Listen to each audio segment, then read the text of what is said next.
भारतीय कृषक दल के राष्ट्रीय अध्यक्ष सरोज दीक्षित एडवोकेट ने पार्टी कार्यालय के विजिलपुरा में यहां पर पदाधिकारियों की मीटिंग ली है। उन्होंने संबोधित करते हुए कहा कि देश को सुंदर बनाने के लिए अच्छे लोगों को राजनीति से जुड़ना चाहिए, तो ही हमारे देश का विकास हो पाएगा।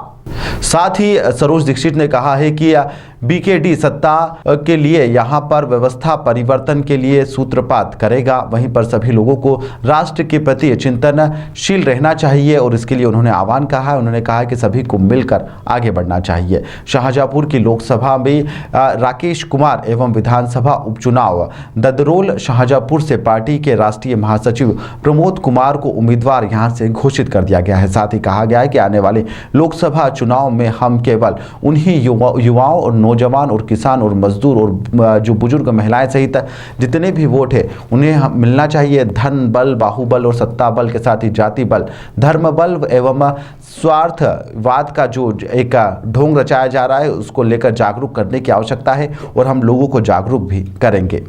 आज की बैठक का क्या उद्देश्य है?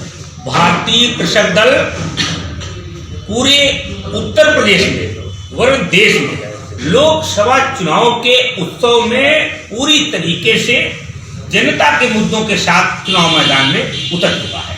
आज मैं शाहजहांपुर में हूं और शाहजहांपुर में पार्टी के राष्ट्रीय महासचिव प्रमोद यादव जी के साथ, पार्टी के प्रभारी श्री राजीव सक्सेना के साथ पार्टी पदाधिकारियों की मीटिंग में ये तय किया गया है कि पार्टी शाहजहांपुर लोकसभा चुनाव में श्री राकेश कुमार जी को लोकसभा का चुनाव लड़ाएगी।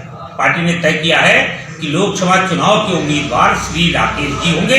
साथ ही उपचुनाव ददरोल में पार्टी ने मीटिंग करके तय किया है कि पार्टी के राष्ट्रीय महासचिव प्रमोद यादव उपचुनाव ददरोल कर लेंगे। साथ ही विभिन्न जनपदों में पहले से हमारे 24 प्रत्याशी घोषित हो चुके हैं, जिसमें हम सब बनारस, काशी, अयोध्या से लेकर के पश्चिम और बुंदेलखंड में चुनाव मैदान में उतर है।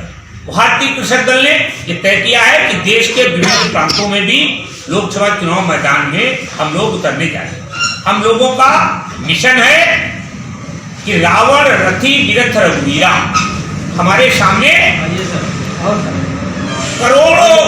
करोड़ों रुपए खर्च करके मतदाताओं को दिग्भ्रमित करके जाति के आधार पर, धर्म के आधार पर, धन के आधार पर, विभिन्न आयाम संप्रदाय के आधार पर लोगों को भ्रमित करके जो चुनाव मैदान में सत्ता हथियाना चाहते हैं, भारतीय कृषक दल इस चुनाव में उनको जनता के मुद्दों पर चुनाव लड़कर के करारा जवाब देगा।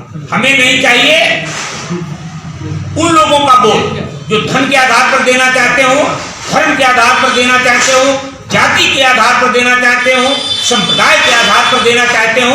ऐसे लोगों का वोट नहीं चाहिए। अपराधियों का वोट, नक्सलियों को वोट, नक्सलियों को वोट। हम चाहते हैं कि वो लोग हमारे साथ आए जो जनता के मुद्दों, किसान की आय दोगुनी हो, नौजवान को रोजगार मिले, महिलाओं को उसकी सुरक्षा हो, गंगा, यमुना, सरस्वती तमाम पावन नदियां अविरल और निर्मल हो, जल जंगल जमीन बचे और सबकी रक्षा हो, सबके लिए कानून बने, सब समान हो।